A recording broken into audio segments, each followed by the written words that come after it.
Good morning, Resas Universe. My name is Joe Schneider. I am the head of industry development here at Resas. Today, I am joined by a very, very special guest, Christophe Choo with Coldwell Banker Global Luxury Beverly Hills. Today, Christophe and I will be discussing luxury real estate, how to get into it, and Christophe's journey of how he kind of forayed into the industry and forayed into this niche and how we kind of go from there. So Christoph, thank you so much for joining us and taking time out of your oh so busy day. So before we get started here, why don't you give us a quick intro and background of yourself? First, thank you, first of all, for having me here on the Zoom call to help agents learn about whatever I'm going to talk about today. So I'm Christophe Choo. I've been in the industry now for about 33 years. I started at 18 years old when I first got my license. And I was not always luxury. I started off selling in the beginning, $150,000, $200,000, $280,000 homes. And but now I'm in the Beverly Hills office. I've been here for about 25 years or so, the number one office in our company. And I love what I do. And basically, I'm in Beverly Hills, but I sell the greater LA area. So from downtown, we just did a sale east of downtown to the San Fernando Valley, to Malibu, Santa Monica, Marina Del Rey, South Bay, to again downtown again. So it's kind of like a 15-mile, 20-mile radius around Beverly Hills. Sometimes we even go a little bit further if it's really special or unique home that needs special, unique luxury marketing, then we'll do that as well. So that's my little short intro of who I am. Great. That's so exciting to hear. And one thing that, our audience and what we're always trying to do is help our agents kind of level up in their business and their career and everything that they're doing. So you mentioned you started off, doing $150,000, $200,000 properties. How did you kind of transition to that exclusive luxury market? What were some of your strategies and techniques to kind of establish yourself in that hyper competitive kind of field? Okay, so first of all, when I started my career, I was in an area of LA called Hancock Park, which is about 5 miles east of Beverly Hills. And I was 18 years old and I was still living at home at 18. So I wanted an office closer to where I was living. The office in Los Feliz, where I lived, they didn't hire me at 18. They thought I was not the right fit because the manager said to me, "What's your goal?" I said, "Well, I plan to make $1 million a year and drive a Rolls Royce." So she just didn't like that. So I moved Some to Hancock Park. strategy plan on that. Yeah. Exactly. I moved to Hancock Park, which was the next closest office, and I wanted to be with this company, same company I'm with now. It was John Douglas Company at the time, but we were purchased by Coldwell Banker and quite a few number of years ago. So I started the office at 18. I did what most agents do or did at that time. We had up desk, which is called floor desk, like any incoming calls to the office, would go to the reception area, and if the agents weren't there, then I could get those calls and potentially work with that buyer or that seller. I did that 2 or 3 times a week. I didn't have listings in the beginning, so I was doing 2 open houses every week from other agents' listings in the office. And nothing really was happening. So the first year I did one sale, first year, it was a $43,000 co-op. I made $1,732 commission. I spent a lot more that first year than that commission, but I knew I could do it. I believed in myself when it would happen. So my manager at the time, Joe Love, who I'm still friends with to this day, she came up to me and says, "Christoph, you've been here for a year. You really haven't produced anything. You have 90 days to kind of get some business going, or we're going to have to ask you to leave the office." So I was kind of like, oh my God, right? I don't want to be left, kicked out of the office. So I Yeah. went to a seminar and I learned about prospecting. And, at 18, none of my friends my age were buying or selling. And, at 18, a lot of sellers may not have, quote unquote, that confidence in you because you're so young. Mhm. So I went to a seminar about learning how to call expired listings and for sale by owners. So I figured, okay, no one I know is going to buy or sell, but these are people that if a sale by owner puts up a flag and says, "I want to sell," which usually they can't sell on their own. And then number two, there's an expired listing that was on the market, didn't sell, and they want to sell, but they had a bad experience. So I just started calling 3-4 hours every day, every single expired listing, every single for sale by owner. And I remember a separate training I did, the agent said, he was from the South. He says, "You call those expired listings till they list or die." So I did persistence. So I just started calling and calling. So I started building a business. And I did that for maybe 8, 10 years, and I was doing very, very well. I became one of the top 2 or 3 agents in the office. But the transition was I was in Hancock Park, not Beverly Hills. I always wanted to be in Beverly Hills, but I never took action on that. Um, uh, I had become, aside from selling, I was a training director, and my average price at that time was about 280,000, if I recall. And I was doing about 60, 65 sales a year. And being a training director, I went to a Mike Ferry management retreat because I was part of management, being a training director as well as an agent. And we're sitting there with all the top managers in the company. And we're sitting there, and one of the assistant managers said, why haven't you ever thought of coming to Beverly Hills? I said, well, I've always thought about it, but I've never done anything about it. And the manager was there, Betty Graham, who's my friend to this day. So she said, why don't you come over and do an interview? So I met her the next day. She said, why don't you join the office? And I went to my office. I packed up everything immediately, moved, and it was as simple as once I had the opportunity, I knew that was the right place to be, and I moved. Um, Now, the first year was a little bit challenging because I left a market where I did a lot of sales, but I was in a whole new marketplace. And how it kind of started was friends we met on a cruise. My first cruise when my wife and I got married when I was 23. I spent a quarter of my annual income on this luxury 6-week trip to Europe and 3-week trip to Asia, like spending a huge amount of money. But we met a couple on this cruise that I moved to Beverly Hills. I moved my office to Beverly Hills, and they called me maybe a month later. Our friends have this 24-unit condo building in Beverly Hills. Can you meet with them? I met with them. They only wanted to lease the units. They were condos, but they only wanted to keep the building and lease them out. So I became their leasing agent, and I was leasing. But that in those days, the rents were like 4,000, 6,000, 7,000 a month. So I started leasing units, and tenants started becoming buyers down the road, and then I just started continuing my prospecting of expireds and for sale by owners in Beverly Hills, and little by little, day by day, it kept building. But one of the keys to that is when I was prospecting, I mean, I never turn business down ever, even today. If I Mhm. get a call for a $500,000 condo or an $800,000 condo, we'll sell it. I don't necessarily go after that, but I sell it. So one of the things I thought about is, okay, if I want to increase my price range, this went on for years. When I'm prospecting, let's say my average price all of a sudden now becomes $700,000. Uh, I will only start prospecting listings over that average sales price. So if I just keep prospecting above my last year's price, then little by little, you'll bump up your price range. And nowadays, depending on the year, my average price can be 9 million, it can be 6 million, it can be 12 million. It just depends on how many big deals I do in that particular year. So that's kind of how it went from selling $200,000 homes to 40, $50 million homes. That's I the really kind of love that. I really progress. love that strategy. So first of all, knowing your numbers. It's any business owner, you have to know your numbers. Oh, absolutely. Using that as that platform to kind of set that low prospecting mark. So I did X this year, so I'm not going to prospect below that. To your Yep. point, if business comes in, great. But this is I'm moving up, I'm moving up, I'm moving up. That's Yep. really, really great Well, if advice. your goal is to move up, then you have to have a benchmark and you can't go below that benchmark. You know what I mean? Yeah. Yeah. Oh, that's really great. So, um, as you progress in your career, you're kind of that prospecting price starts to climb and climb and climb. What did you notice for some of the kind of the key differences and the nuances as that minimum listing price went from 280,000 to over 1 million plus? What are some of those nuances? What do you have to change in your business and your pitch a little bit to start bringing in these new clients? Well, a luxury home seller or buyer that's, in our market, luxury starts at around 5 million. Mhm. The real luxury really is really the real luxury now is 20 million plus. And we have a lot of properties in that range of 20 million plus.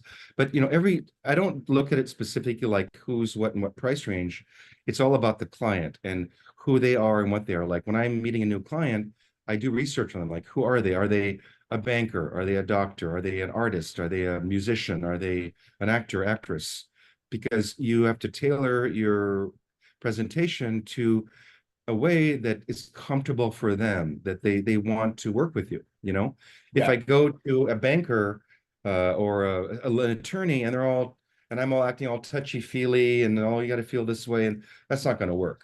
So and my presentation can change to all the different social styles. And that's a really important thing to understand is it's not necessarily a matter of wealth, because he can be one of the wealthiest people in town, but you think a certain way. So I think it's really important to really know who your customer is or your audience is, Mhm. and to present yourself in that way. I remember early on in real estate learning, someone, I don't know if I came up with it. I said, I'm a chameleon. You know, chameleons always change their colors. Yeah, At the core, I am who I am. I have the same work ethic, the same ethic for protecting my clients and representing them properly and all that. But I can be a chameleon when I'm meeting that specific person. So like, even like, first impressions count. yeah. So for example, I always know in most cases who I'm meeting that particular day for an appointment. And I will say this for newer agents, a lot of new agents, in my opinion, they come around wearing t-shirts and tennis shoes and jeans. That's just not appropriate in my opinion. Now, if you live in Oahu or Maui and you work on the beach, yeah, maybe different. If you can wear flip-flops, that's fine. But I'm in Beverly Hills. I have a higher end marketplace, so I'm always wearing a suit or a jacket and tie. Always be professionally dressed. But for example, I'm meeting an attorney or maybe a doctor or a CEO of a company. I will go with a pinstripe suit with a tie and very, very conservative. Yeah, If I'm an artist, I'll dress more cool or mod or whatever. So I always try to I'm always myself because I have all those clothes, but to make yourself in a place where they feel comfortable with you. And that's one less objection they might have, is that, oh, I like him just by the way he looks or the way he talks, or he understands where I'm coming from. If someone's an analytical thinker, like a CPA, or meeting a CPA, or someone who's analytical, if I go there and just talk about, oh, the buyer's got to feel your house, or the price, I feel the price, that's not going to work with them. If I yeah. come there with specifics, price per square foot, cost per unit, or whatever that detail is, and I speak to them in their language, they know that I understand them, and they'll know that I can help the buyers buy their property. That's really, really good advice. And I love that the chameleon analogy. That is, Very important. it's something that I feel like agents hear all the time, but it's one of those things that's easier said than done. And how do you actually kind of transform yourself to make that client feel comfortable, as you mentioned? So really Well, great. one of the questions I asked before I'm meeting a seller in particular, I said, and this is a question that I've studied and practiced over the years. So, Joe, I'm looking forward to meeting you on Thursday night for our listing appointment. I'm very excited. And I'm curious, what would you like to know or see or feel or hear in order to help you make the decision to list your home with me when I come out on Friday? That's a good indicator. And then the seller will say, well, I want to see your marketing plan. Then I know they're visual. Or I want to look at the numbers of the properties. Or someone will say to me, I just want to meet you and I want to feel comfortable with you. So they're more of a amiable. So just that simple question will tell me how they think. And that's important. Are they visual? Are they auditory? Are they kinesthetic? These are all I mean, not language, they're patterns of life. And, if you've got to kind of present in a way, if someone's visual, you got to have everything visual. If someone's auditory, they don't want to see your stuff. They just want to hear what you got to say. Yeah. If they're analytical, they want to know all the numbers and all that. If they're, an artist or someone like that, then they want to just, do I feel right with you? And do Yeah. I feel right with you? That kind of thing. That's great advice. So that kind of falls in the category of working with those buyers. So shifting gears, but in that same theme a little bit. What as a luxury agent do you have to do on a daily basis to kind of expand your sphere and bring these high net worth clients into your orbit? So where are you networking with these folks? Where do you introduce yourself to them? How do you kind of jump into their world, so to speak? Okay, so it's a multifold process. Mhm. And I'll just go back for my 33 years, like where my biggest clients have come from.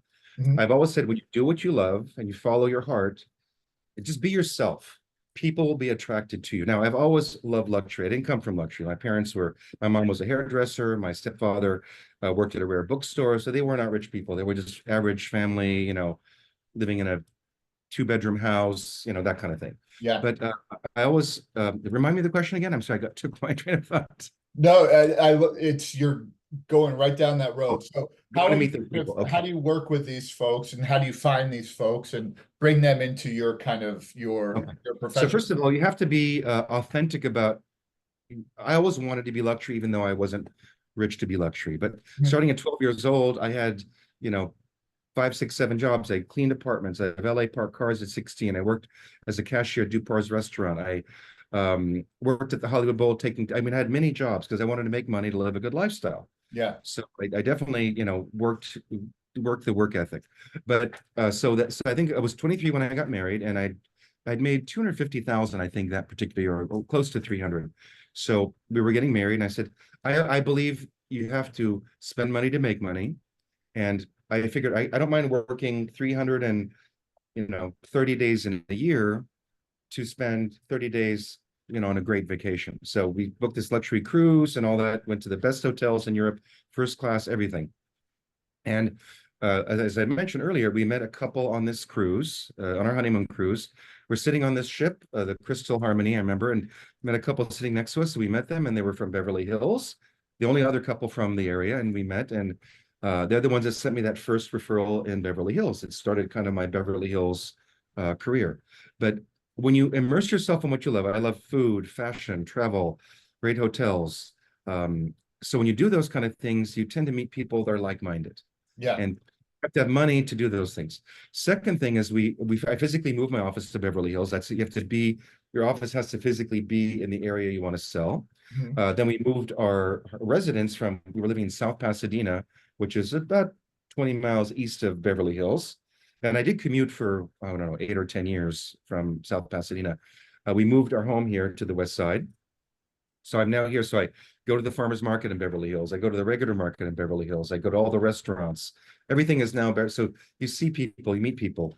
And then the other thing is being part of the community, meaning, going to community events, not just going, but donating money and being parts of boards. Like I remember I joined a board of Covenant House, which is a homeless shelter here in California. It's all around the world, but I joined the California board, and I wanted to just help homeless youth get off the streets.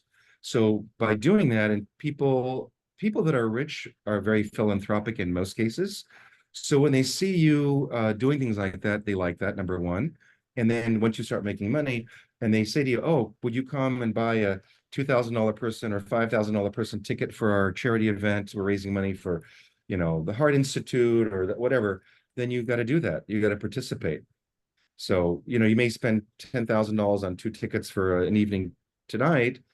You may not get a deal for that for 5 years. So it's got to spend money to make money, but you got to be in those places, and you have to be able to have those conversations. I mean, a luxury seller, when you go to their 20, 30, $40 million house for an interview, when you walk around, you're like, oh, that's a Botero, that's a Picasso sculpture, that's a Miro. I mean, people are impressed when you know quality and you know those kinds of things. yeah, Because, someone anyone in any business, they want to work with people that are like themselves.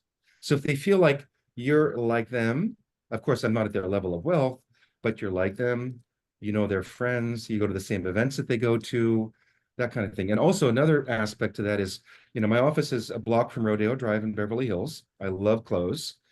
Even though when I was young and starting out, I was a fashion model, but I was buying most of my clothes at the used store. I was buying at the Goodwill, Salvation Army, St. Vincent de Paul, because I couldn't afford to buy in those days a $2,000 Armani suit.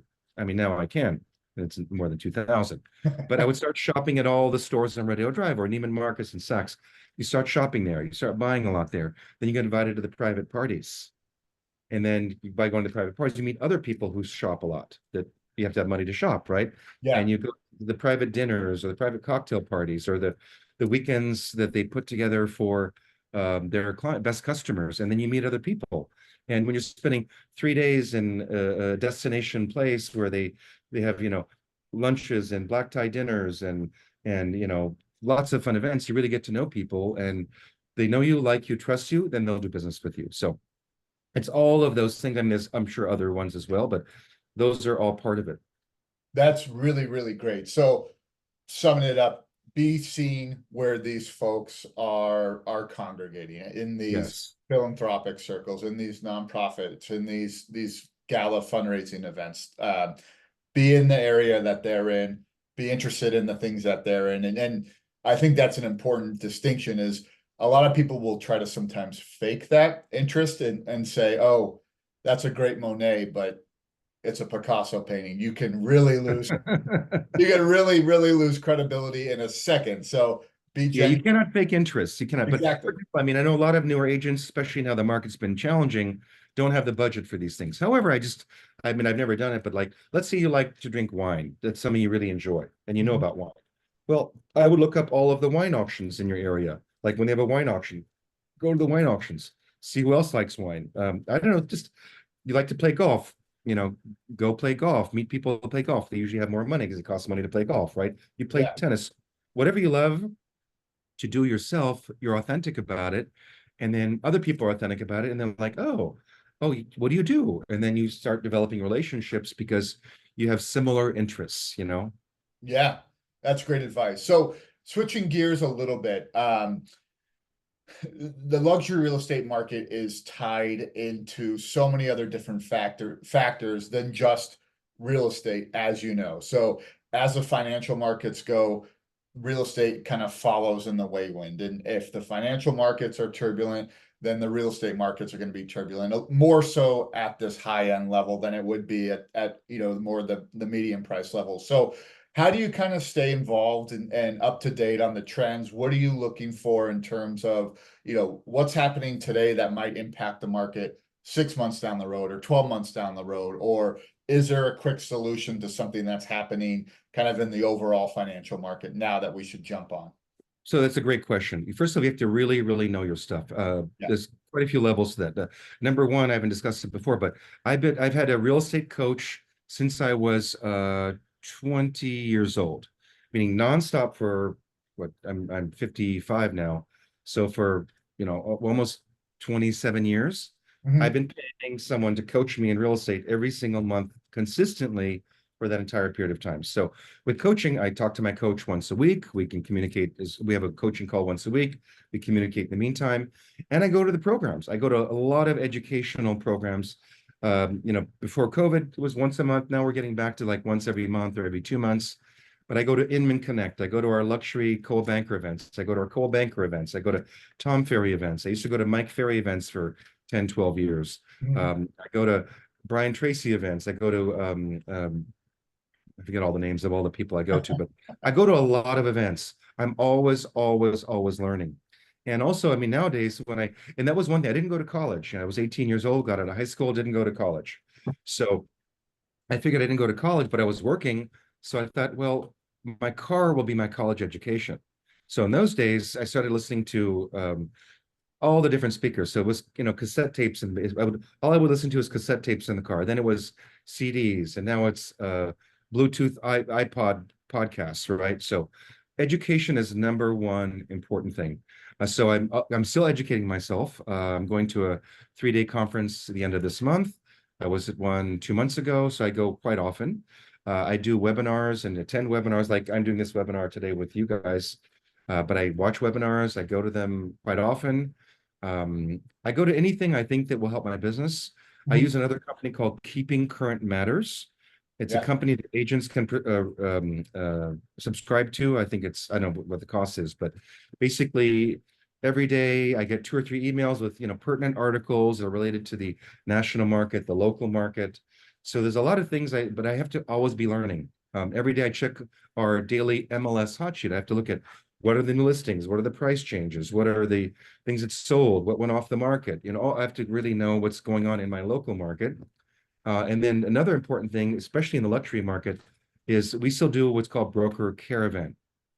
What that is where in our market on Tuesdays from 11 to 2, if you have a new listing or a price reduction or back on the market, you have an open house. We have a magazine that comes.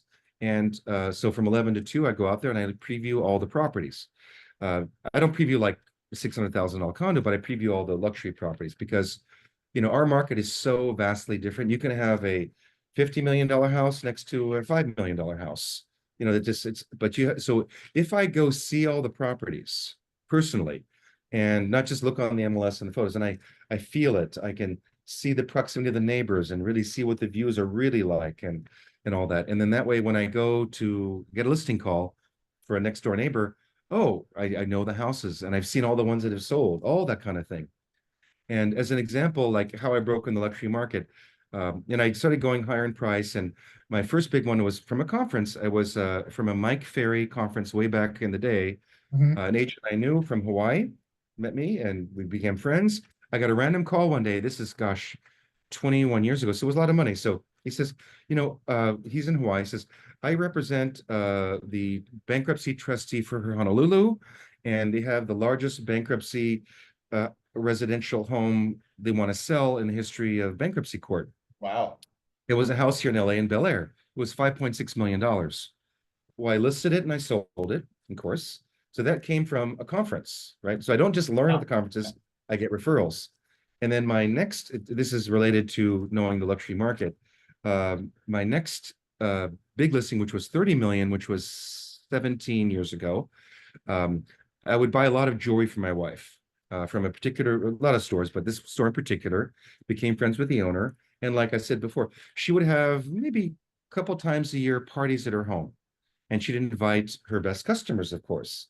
So I Mhm. met this couple that we became friends with and started talking and chatting, and then they started inviting us to their home, this beautiful, one of the most beautiful homes in all of LA, still is today. And I remember it was so, and also being prepared when the opportunities come your way. So, and in those days, I was going to look at all the, still today, looking at all the new listings, right? I had a friend in my office who was in the business for 45 years, older lady, and she says, why are you, she'd come with me on caravan sometime. She said, why are you wasting your time looking at these 5, 10, $20 million properties? She says, you don't have those buyers. I said, well, I may not have them now, but if I do tomorrow, I know what to show them. Yeah. So I was prepared. So I got this, it was 8 o'clock in the morning on a Sunday. Uh, we did have cell phones in those days, but they called my landline. And I picked up the landline at the office. And they said, Christoph, we want to meet you. We're going to be selling our house. And I'm like, this is that beautiful house. Can you come tomorrow morning to meet? And I said, sure. 8 o'clock. It was Sunday, 8 o'clock Monday morning. I said, sure. Yeah. And so I called up my wife. I said, honey, I said, I've got to go to meet so and so and so and so to look at their house tomorrow morning. I said, I need to prepare for the presentation. Mentally, I was prepared, but he was a CEO of a company. Mhm. I knew it was around $30 million, and which, today it's around $70 million. But I had to be prepared. So I spent literally 8 hours that day preparing my actual presentation, like to show him in case he requested it. But he's a CEO, he's a businessman. So Yeah. I went Critical the next thought morning, process. Yeah. but this is how I got the listing. And this is all scripted. I said, I can say the name, it's online. Steve, do you absolutely have to sell your home? That's a script. He says, yes, we're selling our home. We're moving. It was October. We're moving in July. We're moving out of the country and blah, blah, blah. Great. I said, are you willing to price your home to sell? And again, the body language. And he says, well, what do you think the house is worth? And what do you want to list it for? I said, it's worth 22, 23 million. And I would suggest listing it for 26.5 million. And he says, well, I want to list it for 30 million. I said, okay. I said, well, if I sell your home in the next 30 days, is that okay? He says, no, because we're not moving. It was October, we're not moving till July. So we want to put on the market because, even today it can still take a year or two to sell that kind of property. Yeah. So I said, great. I said, then we'll need a 1-year contract. And I said, would you like me to handle the sale for you? He says, yes, that's why you're here. And he said, oh, this is the best part. He says, how much is your commission? Well, this I worked in my mind quite a bit. I said 6%. And I had the contract typed. In those days, we didn't, I mean, we had to type the contracts. He says, Christoph, I'm only paying you $1 million to sell this house. And I had already gone through the numbers in my head. I said, okay. So I crossed out 6% and I wrote in $1 million. Mhm. And we ended up selling it December the fall. So it took 14, 15 months. We sold it for $23.5 million, is exactly what I said. And he paid us $1 million.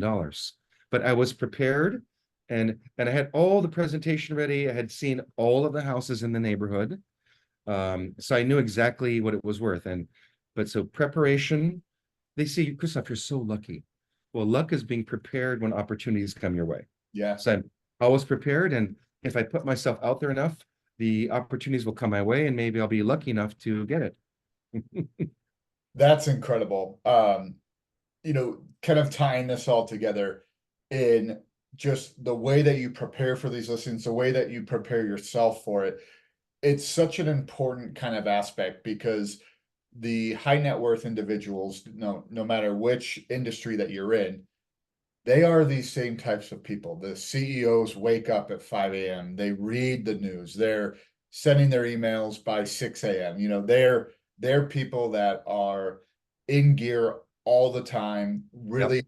So kind of to your earlier point of being a chameleon, that plays really well when you're working with these types of folks, is to be able to kind of mimic that preparation that they take in their everyday life. So that's really, really Yes. good. Yeah. And the Um, funny thing is, this gentleman was one of the best dressed gentlemen before he became a client. He was just beautifully dressed, tailored, bespoke suits and crocodile. I mean, beautiful Patek Philippe, everything. And I like to dress well too. So I think that was helpful, that he felt comfortable that I was a good representation of him and his exceptional home. yeah. Right.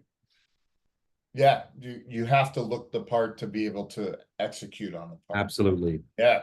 So we're over time here, but just one last question for you. So We're okay. I got a few. I mean, I'm fine. So if you want to ask perfect. a couple questions, we're good. Okay, great.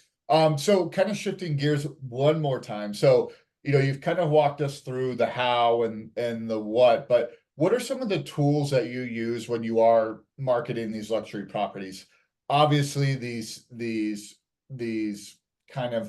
incredible properties in the 20, 30, $40 million price range is not going to be the same process of selling a $1 million home or a medium priced home in whichever market you're operating in. So what kind of tools, either social marketing or social media marketing, I should say, or any other kind of vertical that you use, what are you using to kind of promote these properties in your business? Great question. First of all, there are many tools, but Mhm. honestly, whether it's a luxury property or, a $1.2 million condo, the tools are the same. We basically do the same thing. Now, a luxury property that's 25,000 square feet house and a couple of acres, that commands and demands a lot more work with videos and all that. So, Yeah. so video marketing, I was probably the first or one of the absolute first agents to start doing videos to market properties. I started in 2006 to market properties. Yeah. Yeah, I think it was 2006 when I had this listing of that $30 million listing. And back in those days, there was like nobody was doing videos, but I was on TV shows with this listing. Like TV shows would approach me, can we do a segment on the house? So we did. So I kind of watched and followed what they did. I'm like, this is on television. But and then in 2007, I was at a Tom Ferry conference. Tom is my coach now for many years. And I'm sure you've heard of Gary Vaynerchuk, right? Yeah. Yeah. So it was a private event for the top agents. Tom was teaching and Gary Vaynerchuk was there. And he says, Christoph, you're Mr. Beverly Hills. You needed to be the mayor of Beverly Hills and selling the lifestyle of Beverly Hills and doing videos. Because YouTube, Google just purchased YouTube at that time. Mhm. So I didn't have a YouTube channel and I wasn't on social media. So he says, you got to be on all the platforms, you got to do videos and all this stuff. So, I mean, I adopt things quickly. And prior to that, if you're old enough in the business, I mean, this is for newer agents, but prior to 2007, there was the website and the blog. There were a couple social media sites, but it wasn't big. And basically, you would have to write a blog. We'd go to parties and events, and I take pictures and write the blog and put up my website. But I'm not a writer. Writing is not my forte. I can talk forever. So I'm like, okay, I can put a camera. I can just talk, be myself, and do that. So that afternoon, after Gary spoke at lunch and all that, I went out and bought my flip cam video. You ever heard of a flip cam video? Of course. Yeah. Okay, those were Yeah. like the first videos. You could shoot it with your flip cam and plug it in your computer and upload it, right? So my assistant was there with me at the Tom Ferry retreat in Palm Desert, and it was August, and it was 118 degrees. I did my first video after the day. I finished the session, went to Best Buy or Good Guys, bought my camera, came back on a tripod. I said to my assistant, "You got to shoot me."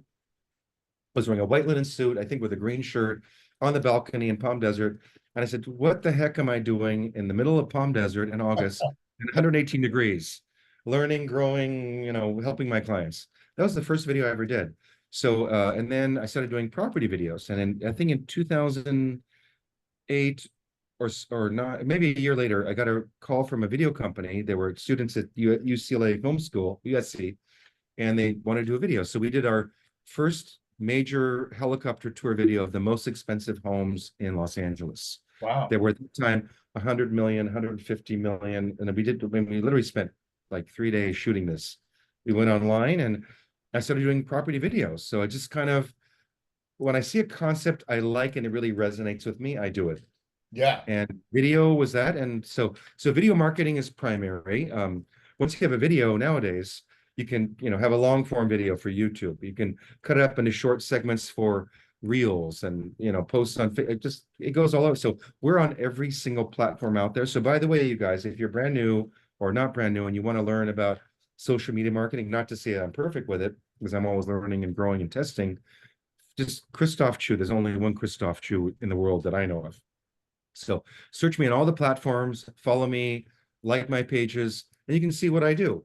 And just test and try what I do for you and see what works, and then keep going on with that. That's great. I can just envision in my head you on the balcony in 118 degrees with the flip camera, and all I can say is thank God that the video quality was a little less back then. You probably can't see the sweat beating off your head, I but think you can see this. And actually, if you look at my YouTube channel, it's the first video back in 2007. So, and wow, okay. one quick thing to add to that about video marketing. So I started doing a lot of video marketing, and I'm always doing different house tours, helicopter, whatever. But I started thinking, okay, I work with a lot of international buyers, right? And since Google bought YouTube, I thought, well, I'm gonna start doing driving tours of neighborhoods in Los Angeles so people can see the areas. In those days I had a tripod in my car with the camera was shaky and it was not, it was shaky, but I drive down a street, no script. I said, this is this street. And this is why people like the street. This is who lives here. And this sold for 5 million. This sold for 20 million, whatever. So I started doing that. I remember, and Tom was my coach at the time. And I remember doing videos and videos. It was like 3-4 years into doing videos. I had 880 videos on my YouTube channel.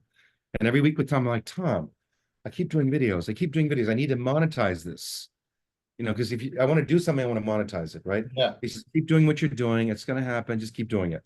So I think literally within the 3 weeks later, I get a random call during the day. My sister says, this lady's calling. I pick up the phone. Her name is Dimitri Natsis, and we did a TV show together. So I started talking to her, 45-minute call.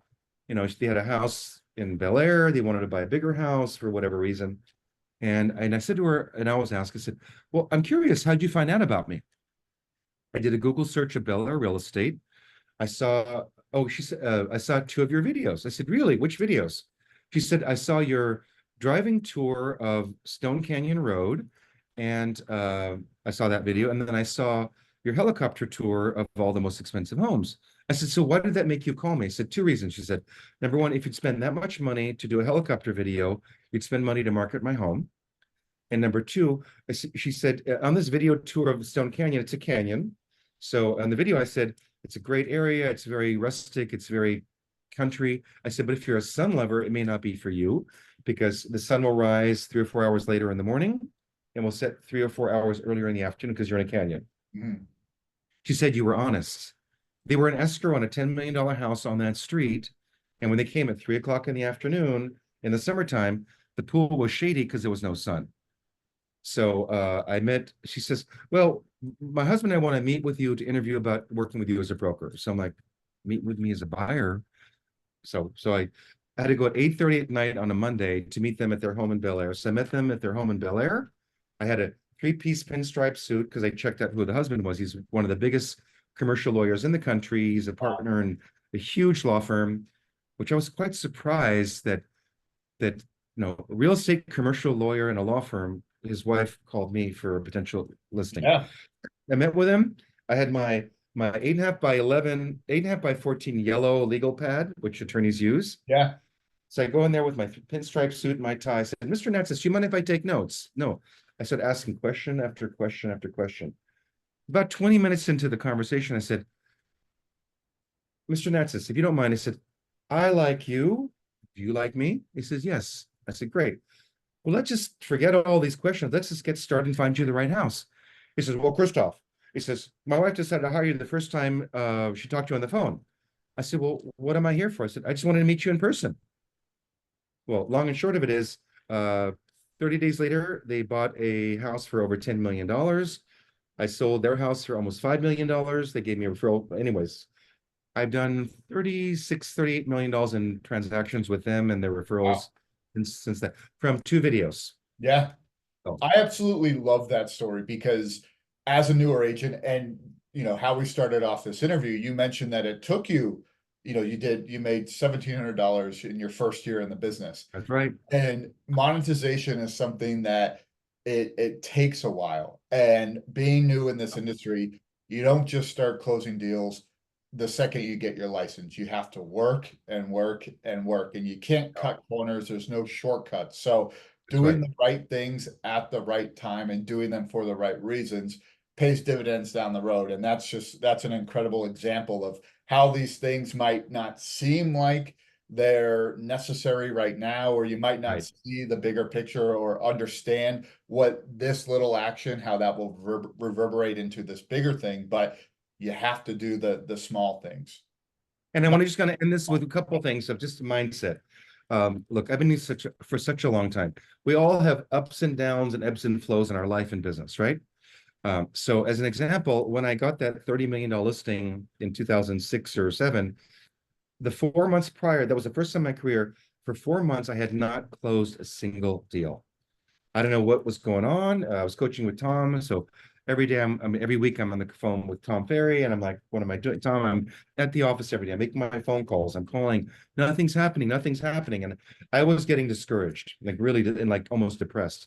I remember thinking to myself, I feel like I was like on those downward spirals, like a funnel, like sucking me down a rabbit hole of negative energy. yeah, He's like, Christoph, keep doing what you're doing. Keep going to work every day. I said it was like, 2, 3 months. I said, Tom, I might as well have just stayed home and not gone to work for 3 months. It's the same thing. He says, no, that's not the case. You got to put energy out there to get energy. My wife said the same thing. You got to go to work every day. And so this was like 4 months into it when I was at the office at 8 o'clock on a Sunday, even though not closed the deal for 4 months. That's when I got that magic call to list that $30 million house. And the next morning, by 9:30, I had a $30 million listing signed in my hands.